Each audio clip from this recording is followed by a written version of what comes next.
বাঁচাও বাঁচাও, কে কোথায় আসো, বাঁচাও আমাদেরকে, আমাদের নৌকা খানাসে ডুবতেছে গো, বাঁচাও।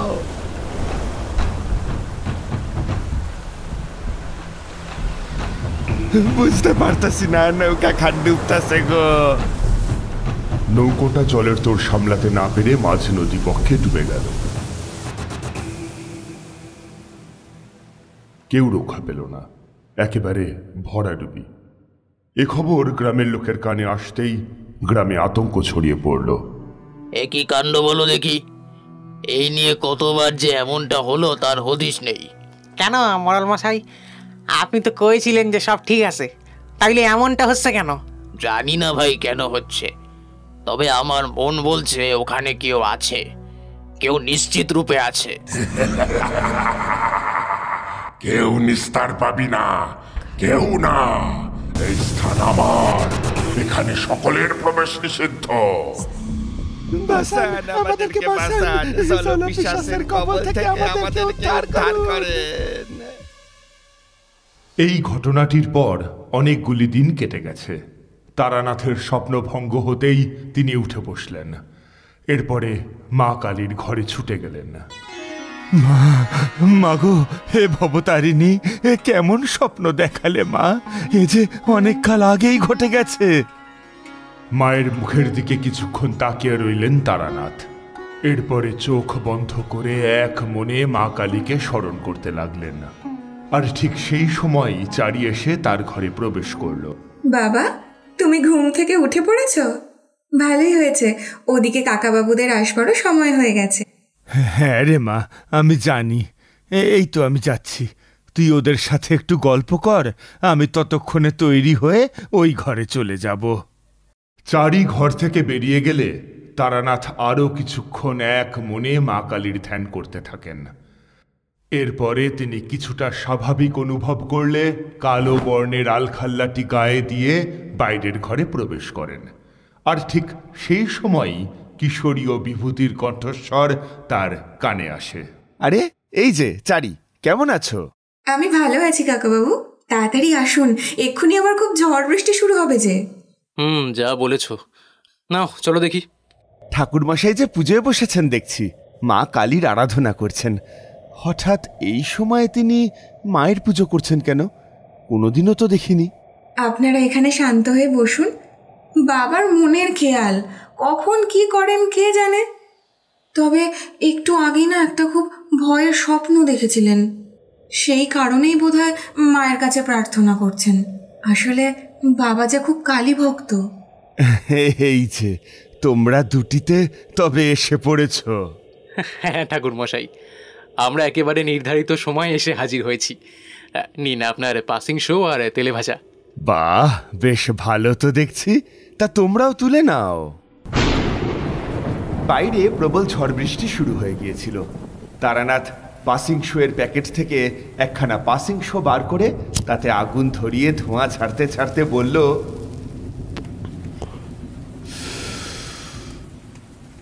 তা আজকে তোমরা কি গল্প শুনবে? আপনি হঠাৎ এই সময় মা কালীর পুজো করছিলেন যে, কোনো বিশেষ কারণ? একটা অতীত বারে বারে চোখের সামনে বিভীষিকার ন্যায় ভেসে উঠছিল। সে এক মস্ত বড় রহস্য, বুঝলে। আমাকেই সেই রহস্যর উন্মোচন ঘটাতে হয়েছিল। বেশ তো, এই ঝড় বাদলের সন্ধেতে না হয় সেই হাড় হিম করা কাহিনীটাই বরং শোনান আমাদের। বেশ, তবে শোনো। অনেক দিন আগের কথা, আমি তখন নিজের গ্রামের বাড়িতে বসে মায়ের পূজা করছিলাম। এমন সময় এক আগন্তুক আমার দরজায় এসে উপস্থিত হলেন। এর নাম হই ঠাকুর মশাই। কে আপনি? আগে আমি পাঁশকুড়া মচলন্দপুর গ্রামের বাসিন্দা, ওই গ্রামের মোড়ল। তা আমার এখানে কি চাই? কোনো বিশেষ দরকারে নাকি? তবে আর বলছি কি আপনাকে, এক সবিশেষ দরকারে এখানে এসেছি। কেন, কি ঘটেছে আপনাদের গ্রামে? গ্রামের অবস্থা যে একেবারেই কাহিল। আমাদের গ্রাম ছিল শস্য শ্যামলা, কিন্তু এই কালবৈশাখীর জেরে গ্রামের ক্ষেতে ফসল একেবারে নষ্ট হয়ে গেছে। মানুষ অনাহারে মারা যাচ্ছে। এসবের মধ্যে অবাস্তব তো কিছুই দেখছি না, এ তো প্রকৃতির খেলা। শুধু এইটুকুই নয় ঠাকুরমশাই, এছাড়াও আরো বড় বিপদ সংঘটিত হয়েছে। আর কি ঘটেছে শুনি। আমাদের গ্রামের পাশ দিয়েই বয়ে গিয়েছে এক সুবিশাল নদী। সেই নদীর জল আমাদের চাষাবাদের কাজে লাগতো, কিন্তু এখন নদীর জলের মধ্যে এক আতঙ্ক জন্ম নিয়েছে। তার জেরেই মারা যাচ্ছেন গ্রামের বহু নিরীহ মানুষেরা। আমাদেরকে কেবল আপনিই রক্ষা করতে পারবেন ঠাকুরমশাই। সে কি? কেন? নদীতে কি এমন আছে যার দরুন এমনটা ঘটছে? সেইটাই তো সব থেকে বড় রহস্য ঠাকুরমশাই। সেই রহস্যের উন্মোচন ঘটানোর জন্যই তো আপনার কাছে ছুটে এসেছি আমি। এখন আপনি ছাড়া কেউই আমাদেরকে এই কাজে সহায়তা করতে পারবে না ঠাকুরমশাই। আমার খোঁজ পেলেন কোত্থেকে? আমি গ্রামের এক বাসিন্দার কাছ থেকেই আপনার বিষয়ে জানতে পেরেছি। বেশ, আজকে রাতে তো কোনোভাবেই যাওয়া সম্ভব নয়, বাইরে ঝড়জল হচ্ছে। আগামীকাল গ্রামের উদ্দেশ্যে রওনা হওয়া যাবে। ঠাকুরমশাই চলুন। এই গরুর গাড়িতে করেই যাবেন বুঝি? হ্যাঁ ঠাকুরমশাই, এতে করেই যাব। চলুন, উঠে পড়ুন। এই ঘটনা কবে থেকে ঘটছে কিছু বলতে পারবেন? আমাদের গ্রামে একটা পুরনো মন্দির ছিল, সেখানে পূজার কাজ অনেকদিন ধরেই বন্ধ হয়ে পড়েছিল। আমরা সেই কারণেই মন্দিরটিকে ভেঙে ফেলি, আর সেখানে পঞ্চায়েতের তরফ থেকে একটি পাঠশালা নির্মাণ করি। এরপর থেকেই গ্রামের জলে অস্বাভাবিক সব কাণ্ড ঘটতে শুরু করলো। গ্রামে মন্দির ভাঙা হলো, গ্রামে কোনো অঘটন না ঘটে হঠাৎ নদীতে ঘটলো কেন? আর তাছাড়া ওই মন্দিরে কি আপনারা কোনো বিগ্রহ খুঁজে পেয়েছিলেন? সেরকম ভাবে তো কিছুই পাইনি। আর তবে হ্যাঁ, একটা পাথরের মূর্তি পেয়েছিলাম, কিন্তু সেটাও ভাঙা। ওই মূর্তিটি দেখে বোঝার জো ছিল না যে সেটি কিসের মূর্তি। সেটিকে আমরা ওই নদীর জলেই ফেলে দিয়েছিলাম, সাথে মন্দিরের ধ্বংসাবশেষগুলিকেও। সর্বনাশ! মন্দিরটিকে অকারণেই ভেঙে ফেললেন আপনারা। প্রতিটি মন্দিরের ও সেখানে থাকা বিগ্রহের একটা অতীত ইতিহাস থাকে। কোনো মন্দিরই এমনি এমনি কোথাও নির্মাণ করা হয় না, সেটিরও নির্ঘাত কোনো বিশেষ কারণ থেকে থাকবে, যে কারণে সেখানে পূজার কাজ করা হতো। আবার কোনো বিশেষ কারণেই হয়তো পূজার কাজ বন্ধও হয়ে গিয়েছিল। সে বিষয়ে তো আমরা কিছুই জানি না ঠাকুরমশাই, তাই নির্দিষ্ট করে কিছুই বলতে পারবো না। বুঝলাম। তা নদীতে কি ধরনের আতঙ্কের সৃষ্টি হচ্ছে? কি ঘটছে সেখানে? আমাদের এই নদীতে অনেকেই নৌকা পারাপার জীবিকার সাথে যুক্ত। নদী পারাপার করানোর মধ্যে দিয়েই কিছু সামান্য অর্থ আয় করেন তারা। ফলে অনেকেই এই জীবিকাটির সাথে যুক্ত। কিন্তু হঠাৎ করেই নদী বক্ষে নৌকাগুলি ডুবে যাওয়ায় কারোরই আর অস্তিত্ব খুঁজে পাওয়া যাচ্ছে না। নৌকা সমেত তারা সকলেই তলিয়ে গেছে। কেন? আর সেটা অবশ্যই নদীর ঠিক মাঝ বরাবর একটি স্থানে ঘটেছে। অত গভীর জলে নৌকা কিংবা মানুষদেরকে খুঁজে বার করা আমাদের সকলের পক্ষেই এক প্রকার দুঃসাধ্য। তাই আমরা কেউই ওখানে যেতে পারিনি। এই ধরনের কাণ্ড কি একবারই ঘটেছে? একবার ঘটলে আমরা না হয় ভেবেই নিতাম যে প্রকৃতি রুষ্ট হয়েছে, কিন্তু এই ঘটনা একাধিকবার ঘটেছে, এমনকি ঘটে চলেছে। এর কোনো নির্দিষ্ট কারণ খুঁজে বার করতে পারিনি আমরা। অন্যদিকে আবার গ্রামের চাষাবাদ একেবারে বন্ধ হয়ে গিয়েছে। কোন দিকে যে যাই। আহা মোড়ল মশাই, খামোখা এইভাবে ভেঙে পড়বেন না। প্রতিটি ঘটনার পিছনে কোনো না কোনো কারণ তো অবশ্যই লুকিয়ে থাকে। ঠিক আছে, আমরা গ্রামে পৌঁছই, তারপরে না হয় বিষয়টা খতিয়ে দেখব। নামুন ঠাকুর মশাই, আমরা পৌঁছে গিয়েছি। প্রকৃতি আজকেও আমাদের থেকে মুখ ফিরিয়ে রেখেছে মনে হয়। মেঘের গর্জনের শব্দ শুনতে পাচ্ছেন? এক্ষুনি বৃষ্টি নামবে বলে মনে হচ্ছে। হ্যাঁ ঠাকুর মশাই, আপনি ঠিকই বলেছেন। তার আগে চলুন বাড়ির দিকে যাওয়া যাক। হ্যাঁ চলুন। এই যে নদীটা দেখতে পাচ্ছেন, ওইটির কথাই আপনাকে বলছিলাম। নদীটা দেখে কেমন যেন একটা লাগছে। আমি এখানেই কিছুটা সময় কাটাতে চাই। কিন্তু ঠাকুর মশাই, ওদিকে যে প্রবল ঝড় বৃষ্টি আসছে, সেদিকে খেয়াল আছে আপনার? ঝড় বৃষ্টির থেকেও বেশি ভয়ঙ্কর কিছু রয়েছে এখানে। সেই বিষয়টা এই খতিয়ে দেখতে হবে মোড়ল মশাই। আপনি বরং বাড়ি চলে যান, আমার জন্য বিশেষ চিন্তা করবেন না। কিন্তু আপনি একা বাড়ি চিনে যাবেন কিভাবে? ও নিয়ে দুশ্চিন্তার কিছু নেই, গ্রামটা তো খুব একটা বড় নয়, আমি ঠিক চিনে কাউকে জিজ্ঞাসা করে চলে যেতে পারবো। বেশ, তবে তাই করুন। তবে নিজের খেয়াল রাখবেন ঠাকুর মশাই। আপনিও সাবধানে যান। ওদিকে কিছু একটা আছে, আমাকে এই মুহূর্তে সেখানে গিয়ে দেখতে হবে। ঝড়ের প্রকোপটা যেন বেড়েই চলেছে, কি যে করি। এ কি, নদীর জলের মধ্যে কি যেন একটা ভাসছে না? এ কি, এটা যে ভস্য। এই ভস্য এখানে এলো কিভাবে? এ তো কোনো দেবী বা দেবতার মূর্তির ধ্বংসাবশেষ বলে মনে হচ্ছে। জলটা হাতে ধারণ করে এক মনে মন্ত্র পড়তে হবে। জলদেবতার মন্ত্রপাঠের মধ্যে দিয়েই এই রহস্য কিছুটা হলে উন্মোচিত হবে। ওম হিম ক্লিম জলদেবতায় নমঃ। ওম হিম ক্লিম জলদেবতায় নমঃ। হে জলদেবতা, এই নদীর মধ্যে এক অস্বাভাবিক শক্তি রয়েছে, যেটির প্রভাবে এত মানুষের প্রাণ নাশ হচ্ছে। আপনি আমাকে পথ দেখান প্রভু, পথ দেখান।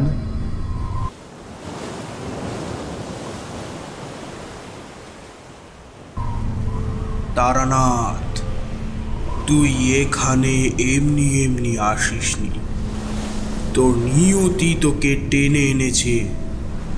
এই গ্রামের লোকেরা নিজের অজান্তেই মস্ত বড় ভুল করে ফেলেছে, সেই কারণেই তাদেরকে প্রায়শ্চিত্ত করতে হচ্ছে। ভুল করে ফেলেছে?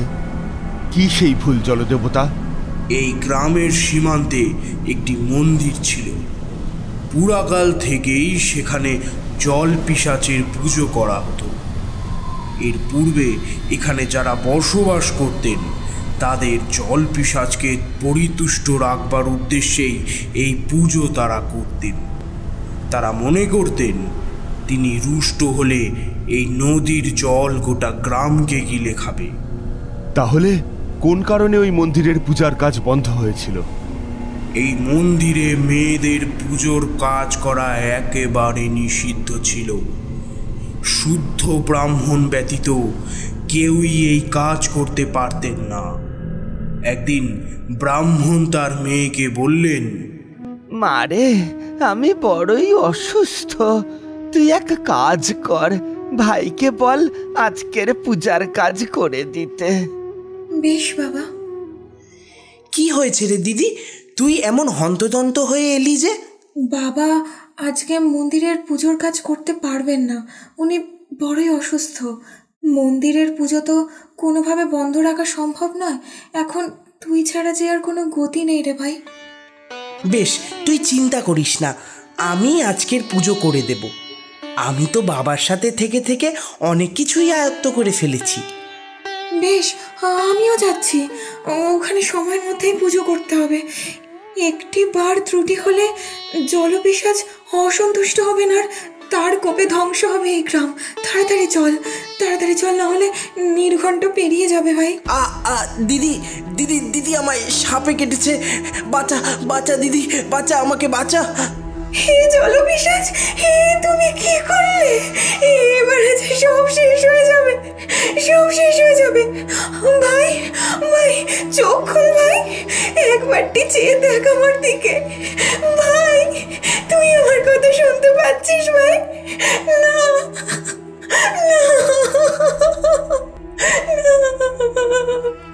ভাই, আর বেঁচে নেই ভাই, আর বেঁচে নেই। ওদিকে যে সময়ের মধ্যে পুজো না দিলে অনর্থ ঘটবে।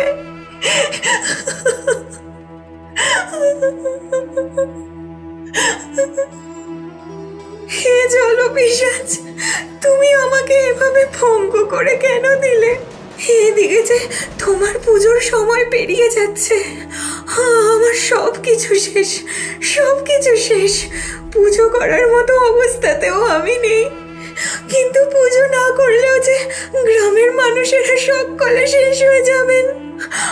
আমার জন্য গোটা গ্রাম ধ্বংস হোক, এই আমি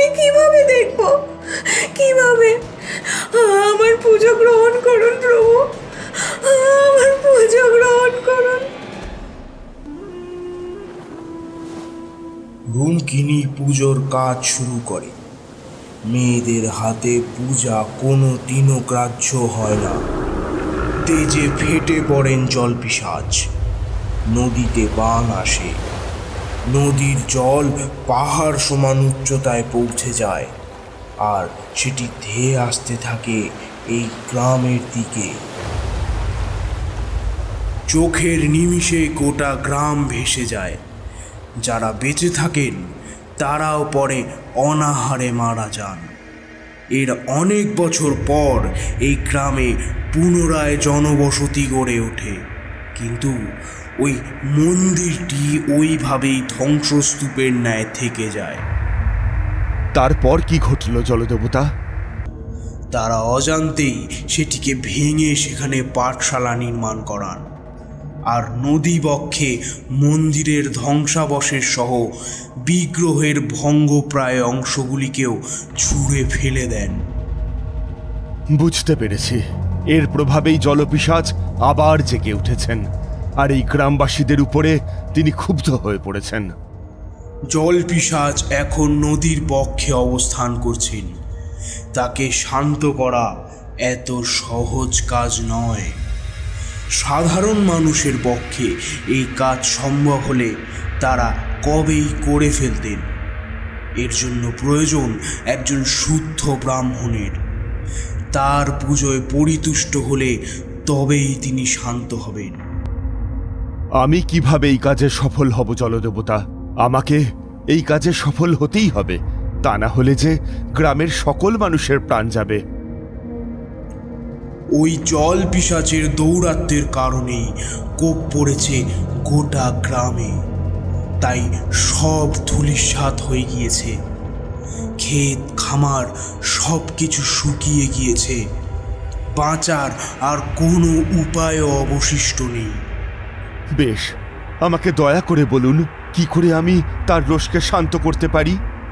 তারানাথ, তোমাকে জলের মধ্যে ভেসে থেকে অর্ধ নিমজ্জিত অবস্থায় হাত জোর করে 2 হাত জলের উপরে রেখে বাকি শরীরের অংশ জলের অন্দরে রেখে এক মনে সাধনা করতে হবে। এই সাধনায় যদি তুমি সফল হও তবেই ওই পিশাচ তোমাকে দেখা দেবেন, তবেই পাপ মোচন ঘটবে। বেশ, তাই হবে। আমি এই কাজ করে দেখাবো। তথাস্তু।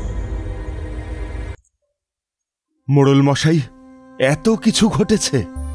আমাকে ওই মাঝ নদীতে গিয়ে ভেসে থেকে সাধনা করতে হবে। বলেন কি, এই কাজ সহজ নাকি? এই যে মৃত্যুর চেয়েও বেশি কঠিন।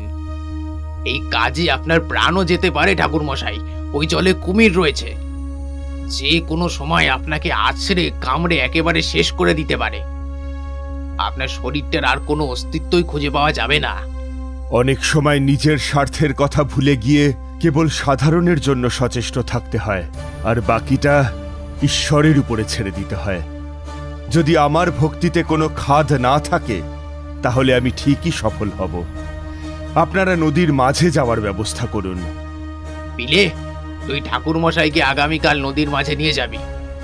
নৌকাখানা ওখানেই রাখবি। নোঙর ফেলে ওখানেই স্থির থাকার চেষ্টা করবি, কেমন? কিন্তু কাল যে বান আসবার কথা, এই নদীর জল যে আরো উপসে পড়বে, সেখানে নোঙর ফেলবো কি করে? ওটাই তো পরীক্ষা। জলপিশাচ আমাদের পরীক্ষা না নিয়ে আমাদের প্রতি সন্তুষ্ট হবেন কি করে? বেশ, কাউকে যেতে হবে না, আমি একাই যাব সেখানে। আমি একাই পারবো সবটা সামলাতে। আমি যদি ফিরে না আসি তাহলে যেন আমি এই মঙ্গল কাজের জন্য, তোমাদের সুরক্ষার জন্য নিজের প্রাণ বিসর্জন দিয়েছি। না ঠাকুর মশাই, এ আপনি কি বলছেন? আজকের রাতটা এখানেই থাকি, কালকে সকাল সকাল রওনা হয়ে যাব খন।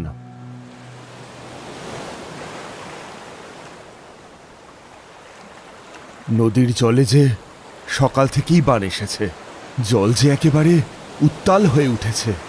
এই অবস্থায় এখানে নোঙর ফেলে কি করে? জলের মধ্যে তো কুমিরও বিচরণ করছে। সর্বনাশ, ওরা যে ঠিকই বলেছিল, এখানে যা জল তা তো আমাকেই গিলে ফেলবে। ভেসে থাকবো কিভাবে? না না না, পিছিয়ে গেলে চলবে না। এই লড়াই আমাকে জিততেই হবে। ওম হিম ক্লিম কুম মে হং জলপিশাচো নমো নমঃ। ওম হিম হং মে হং ক্লিং মে হিং হং জলপিশাচো নমো নমঃ। কুমির এ যে এদিকেই আসছে।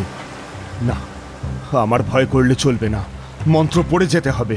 এসবই আমার চোখের ভুল। মায়াজালে আমাকে জড়িয়ে বিভ্রান্তিকর পরিস্থিতির সৃষ্টি করতে চাইছেন জলপিশাচ। আমি কিছুতেই হেরে যেতে পারি না।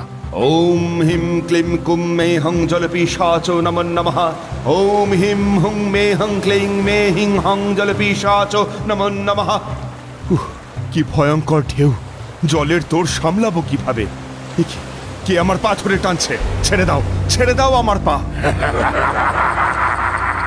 তুই কি ভেবেছিস সকলের হয়ে তুই আমাকে পরিতুষ্ট করবি? আমি তোকে কিছুতেই এই কাজে সফল হতে দেব না তারানাথ, কিছুতেই না। তোকে মরতেই হবে। ওম হিম ক্লিম কুম মে হং জলপিশাচো নমো নমঃ। ওম হিম হুং মে হং ক্লিং মে হিং হং জলপিশাচো নমো নমঃ। যতক্ষণ আমার প্রাণ আছে ততক্ষণ আমি এই মন্ত্র পাঠ করেই যাব।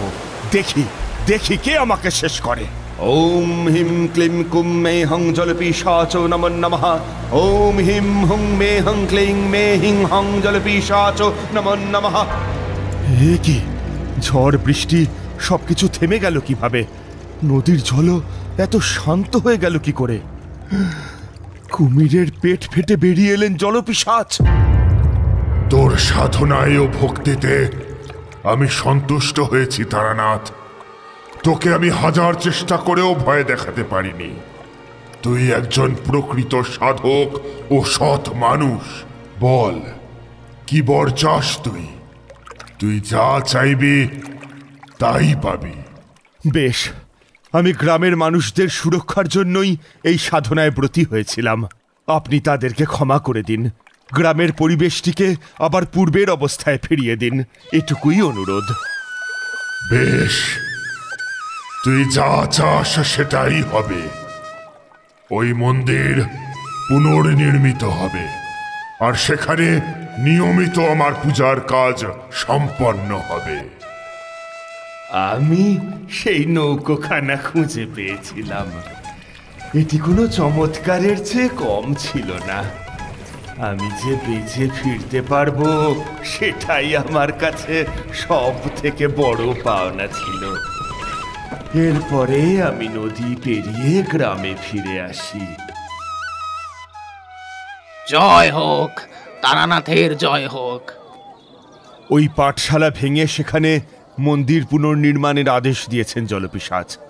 আবার সেখানে তার বিগ্রহ প্রতিষ্ঠা করে পূজা করতে হবে, তবেই গ্রামের শান্তি রক্ষিত হবে।